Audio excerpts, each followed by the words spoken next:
Hi everyone, I just wanted to make a quick video on the ketogenic diet and why it seems to work for me. I originally wasn't looking for a diet per se, but I was doing my research trying to figure out what supplements I could be taking or what I could be ingesting that could be triggering my fibro flare-ups. And in all my research, it kept popping up that this ketogenic diet. So what is this ketogenic diet? It's a diet that is high in fat, medium protein, with as little to no carbs or sugar as possible. I know, everyone always says, I don't want a high fat diet. Why do you want to eat a high fat diet? Okay, first off, most of the fats that we are ingesting right now are LCTs, which is long chain triglycerides. So a longer chain, it's harder for your body to break down. The fats that are utilized in the ketogenic diet are a medium chain triglyceride, which is MCTs, and they are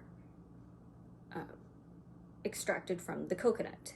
You can also, to help incorporate them into your diet, you can buy MCT oils or MCT powder for people who are working out or want to make an extra drink here and there, or to maybe cook with. You can also cook with coconut oil. You can get protein powders with MCT in it as well. So why do we want a diet that's low in carbs? I know, growing up, I did the same thing. Cereal or toast for breakfast, sandwich at lunch, then dinner was always some sort of pasta or potato. And your body doesn't need carbs for energy. That's actually an old wives' tale. It gets converted and broken down. It's a long process, so it's a lot harder on your body. So when you ingest carbohydrates, they have to get converted into glucose, which is sugar. From there, it is then used as a first source of energy. Anything not used is then stored as fat all over. And then for your body to use that fat, it has to be converted into fatty acids. Then the fatty acids get converted into ketone bodies by your liver.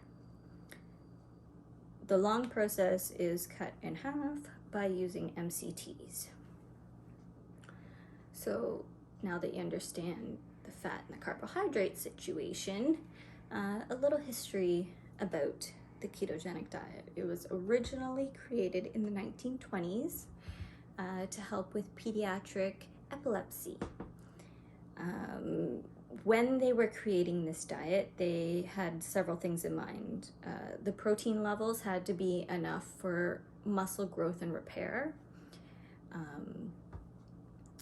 Little to no carbs or sugars, as they found that children who ingested high quantities of that had more epileptic seizures, and enough calories in the diet to maintain proper body weight to age ratio.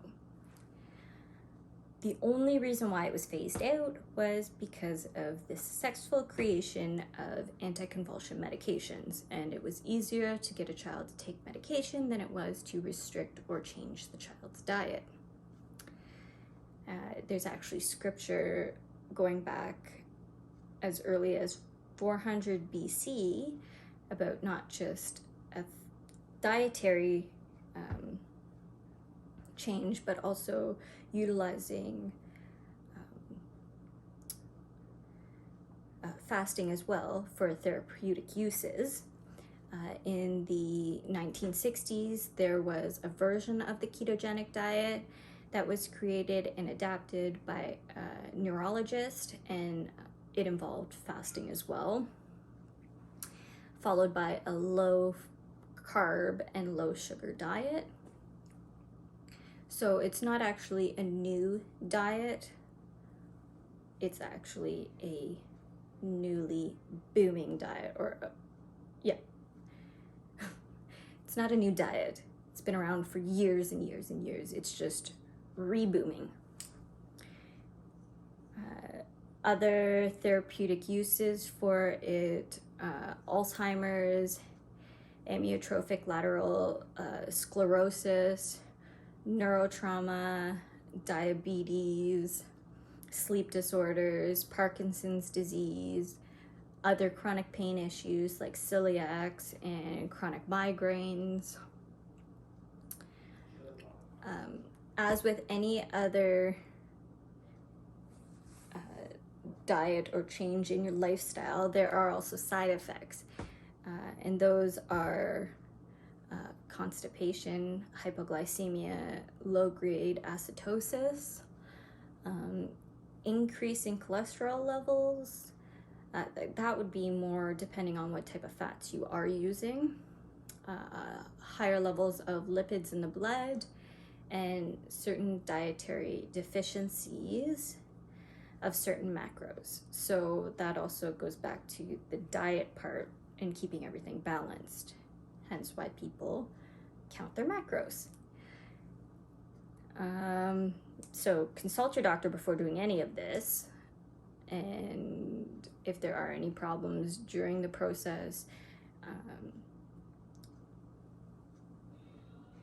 it's not so much maybe what you're eating, it could be the amounts. So that's why when I was testing it out, I looked for recipes for the whole dinner, not just little bits and pieces and trying to figure it out. Now that I've sort of gotten used to cooking the ketogenic way, it's so much easier to do, and I don't find it so much of a diet as a lifestyle. Yeah, so I guess just with anything, take the necessary supplements if you're finding that you are low in anything, and talk to the physician, talk to your doctors, go on the website, see about any other like fibro Facebook pages or people who have tried it, and see what works for them and test them out. If you don't like it, don't do it. For me, I don't do it 7 days a week because I found that I was craving, a piece of chocolate cake every once in a while or some French fries in the summertime. So I try to stick to it as best as I can. And if I decide that I deserve a treat here and there, that's okay. But I found that by doing this and sticking with it, I'd say 95% of the time, most of my fibromyalgia flare-ups aren't as bad as they were. So I hope that helps. Leave comments and questions below. And don't forget to check out my Facebook page at FU Fibro. I'll also be posting some recipes that I definitely recommend and my family recommends for those who have family members that aren't on the ketogenic diet. It's also easier if you can cook a dinner that everyone likes. Alrighty? Like and subscribe. Thanks. Bye.